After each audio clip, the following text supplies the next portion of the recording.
بسم اللہ الرحمن الرحیم۔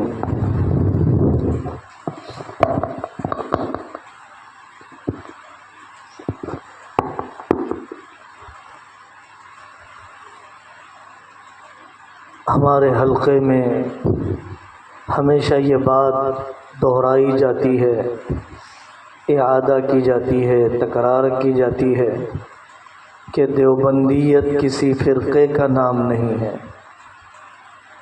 دیوبندیت آخری دور میں بالخصوص بر صغیر میں اہل سنت والجماعت کی ترجمان جماعت کا نام ہے۔ اپنے منہج کو سمجھنے کے لیے کسی رواج کا تاثر، عوامی بہاؤ کا تاثر لینے کے بجائے پہلا کام قاری طیب صاحب رحمۃ اللہ علیہ کی کتاب علماء دیوبند، ان کا دینی رخ اور مسلکی مزاج حرف بحرف پڑھنا چاہیے، درسن پڑھنا چاہیے۔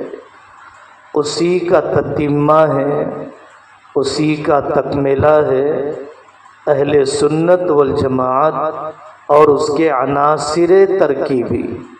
اہل سنت والجماعت اور اس کے عناصر ترکیبی، اس سے اندازہ ہوتا ہے کہ تفسیر، حدیث، فقہ، تصوف، سیرت، دعوت و تبلیغ، سیاست، ان سب مسائل میں ہمارے اکابر کا حقیقی منہج کیا رہا ہے۔ جو فکری اور عملی بے اعتدالیاں آ رہی ہے۔ دوسری کتاب جو ہمارے اکابر کے مزاج کو لکھنے پڑھنے میں، سننے سنانے میں، انتظام اور خطابت میں مزاج اور مذاق سکھلاتی ہے، وہ حضرت شیخ الاسلام مفتی تقی عثمانی صاحب کی اپنے والد کے بارے میں، میرے والد میرے شیخ، اس کتاب کا ایک ایک واقعہ، اور حضرت مفتی شفیع صاحب رحمۃ اللہ علیہ کو اللہ تبارک و تعالیٰ نے بہت لمبی عمر عطا فرمائی، اولاد بھی بڑی کثیر تعداد میں عطا فرمائی۔ حضرت تھانوی رحمۃ اللہ علیہ کی صحبت طویلہ، مطالعہ وسیعہ، کتابوں کی بڑی مقدار اور تقوی اور انابت کی کیفیت، اور پھر زندگی کو محفوظ کیا جانا، ایسے اخلاف اور اولاد کا ملنا کہ جو ان کی زندگی کو نقل کرے۔ تو میرے بزرگوں، پہلی درخواست مجھے اپنی ذات سے اور آپ سے یہ ہے کہ ہمیں اپنے منہج کو سمجھنا چاہیے، اپنے ذاتی رجحان، اپنے ذاتی تجربے، اپنی ذہنی اپج اور اپنے شخصی مذاق پر طلبہ کو ڈھالنے کے بجائے ان اکابر کو سمجھ کر نقل کرنا چاہیے۔ دوسری بات، ساری تنظیموں میں، ساری جماعتوں میں، ساری محنتوں میں دو چیزوں کی طرف ہمیں بطور خاص توجہ دینے کی ضرورت ہے۔ ایک ہے مقاصد پر ہماری توجہ ہو، وسائل پر زور نہ ہو۔ وسائل منسوس نہیں ہے، وسائل ناقابل منسوخ نہیں ہے، وسائل شریعت، وسائل عبادت، وسائل تزکیہ، وسائل تدریس، یہ سب بدلتے رہتے ہیں۔ کبھی حسن بصری کا طریقہ، کبھی عمر بن عبدالعزیز کا طریقہ، کبھی عبد القادر جیلانی کا طریقہ، کبھی ابن تیمیہ کا طریقہ، کبھی کوئی تجدیدی محنتیں، کبھی خواجہ اجمیری کی، اور کبھی حضرت تھانوی کی، کبھی علماء دیوبند کی، پھر الگ الگ شعبجات میں الگ الگ شخصیات۔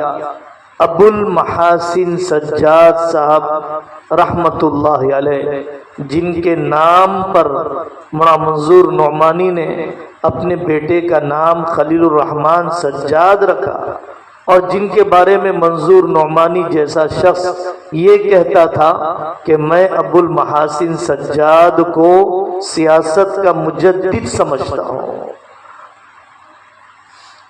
تو وسائل بدلتے رہتے ہیں، مقاصد شریعت کا احیاء، تصوف کے وسائل کبھی چشتیت ہے، کبھی نقشبندیت ہے، کبھی قادریت ہے، کبھی سہروردیت ہے، وسائل بدلتے ہیں۔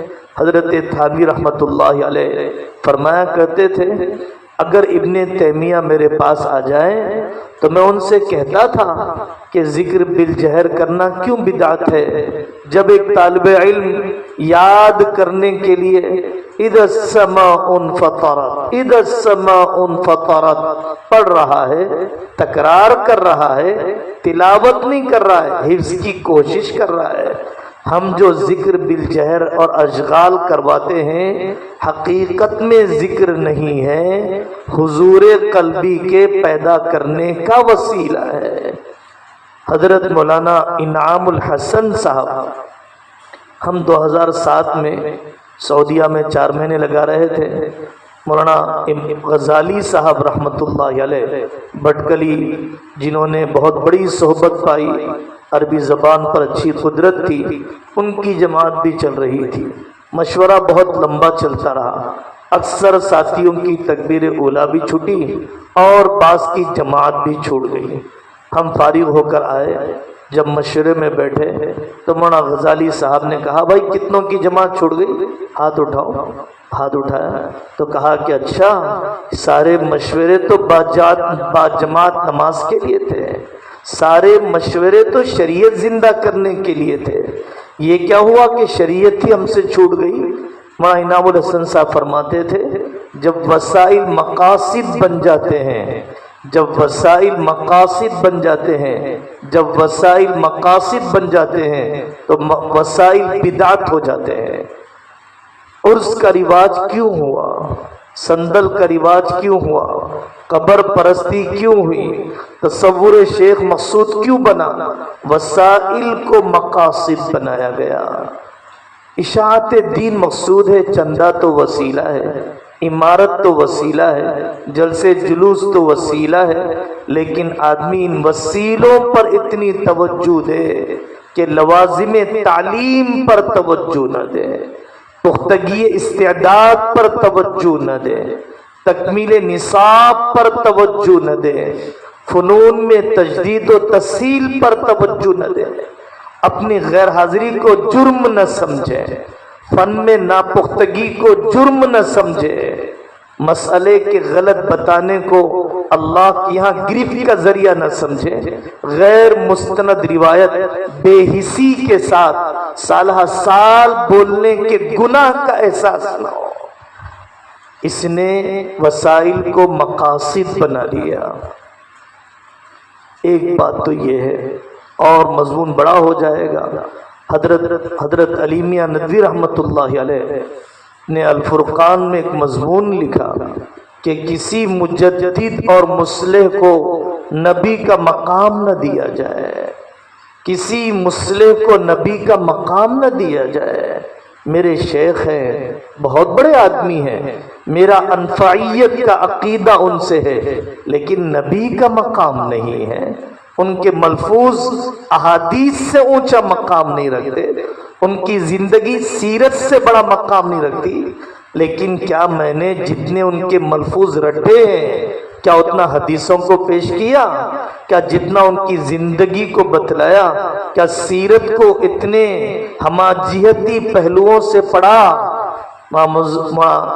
ابو الحسن علی ندوی رحمۃ اللہ علیہ اس مضمون میں اور تاریخ دعوت و عزیمت کے ابتدائی مقدمے میں فرماتے ہیں یہ نہ سوچا جائے میرا فکر گمراہی غلو پسندی لوگوں میں آ جاتی ہے، مودودی صاحب نے جو کیا 1400 سال میں کسی نے نہیں کیا، انہوں نے جیسی شریعت سمجھی کسی نے نہیں سمجھی، مولانا الیاس صاحب نے جو کیا 1400 سال میں کسی نے نہیں کیا، تو کیا مطلب ہے 1400 سال میں شریعت دفن ہو گئی؟ اللہ کو اپنی شریعت کی حفاظت کا غم نہ رہا، ذمہ داری اللہ نے یوں ہی لے لی؟ کیا پوری شریعت وہ پورا شعبہ ختم ہو چکا تھا؟ یہ کیسی بے اعتدالی ہے؟ تاریخ دعوت و عزیمت کی 6 جلدیں اس احساس کو جگانے کے لیے حضرت نے لکھا کہ اللہ اپنے دین کا محافظ ہے، اور دین کی تجدید کا تسلسل ہر زمانے کی فضا، ہر زمانے کے رجحان، ہر زمانے کے تقاضے کے مطابق چلتا رہا، اور قیامت تک تجدید کا تسلسل رہے گا۔ کوئی تجدید قیامت تک کے لیے نہیں ہے، اور جیسے زمانے بدلیں گے، جیسے تقاضے بدلیں گے، 100 سال بدلیں گے، تقاضے بدلیں گے، شخصیات پیدا ہوں گی، اللہ کے خزانے کسی شخصیت پر ختم نہیں ہو گئے، اور یہ امت کبھی بانج نہیں ہو سکتی ہے۔ کیف تہلک امۃ انا فی اولھا والمہدی فی اوسطھا وعیسی ابن مریم فی آخرھا۔ دوسری بات اس سے متعلق یہ ہے کہ حدود اختلاف کی رعایت۔ ہو سکتا ہے میں ندوہ سے فارغ ہوں، آپ قاسمی ہیں، میں رشادی ہوں، آپ مظاہری ہیں، میں نقشبندی ہوں، آپ چشتی ہیں، آپ مکتب کا کام کرتے ہیں، میں ختم نبوت کا کرتا ہوں، آپ جمعیت کا کرتے ہیں، میں پرسن اللہ کا کرتا ہوں۔ عبد الوہاب شعرانی رحمت اللہ علیہ کا مشہور ملفوظ حضرت مولانا ابرار الحق صاحب ہردوئی رحمت اللہ علیہ، حضرت تھانوی رحمت اللہ علیہ نقل فرمایا کرتے تھے، آدمی کے مخلص ہونے کی علامت اپنے کام میں یہ ہے کہ وہ دوسروں کے کام کو بھی دین کا کام سمجھتا ہو، دوسرے کو اپنے سے زیادہ مخلص سمجھتا ہو، دوسرے کی محنتوں کا قدردان ہو، دوسرے کی محنت کو بڑھتا ہوا دیکھ کر اس کے اوپر تحاسد یا تباغض نہیں بلکہ تعاون اور تعاضد کا ماحول بنتا ہو۔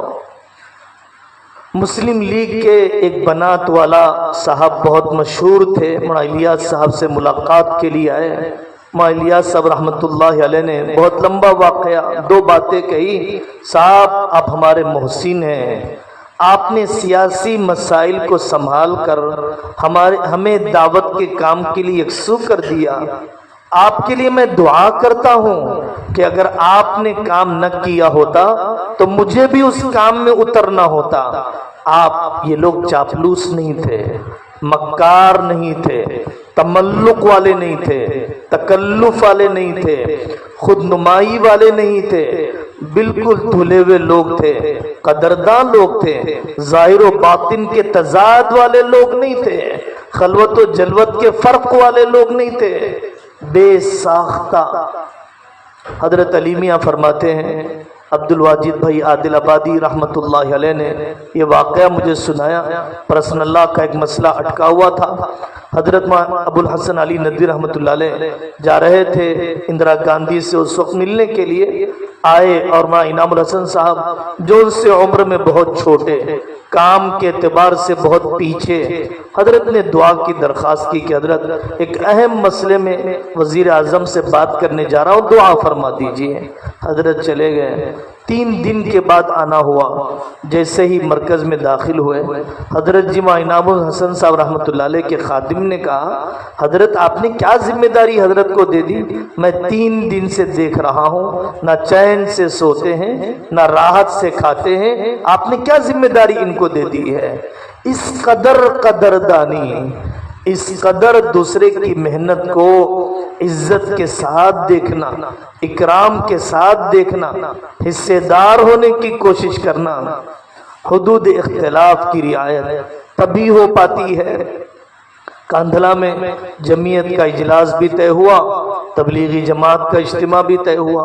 شیخ الاسلام کو پتا چلا کہ حضرت آئے ہوئے ہیں، شیخ الاسلام نے اپنے ساتھیوں سے کہا، بھئی چلو مولوی الیاس کے پاس سننے چلے۔ مولانا الیاس صاحب نے فرمایا میرا کوئی بیان نہیں ہوگا، سب حضرت شیخ الاسلام کے پاس چلے۔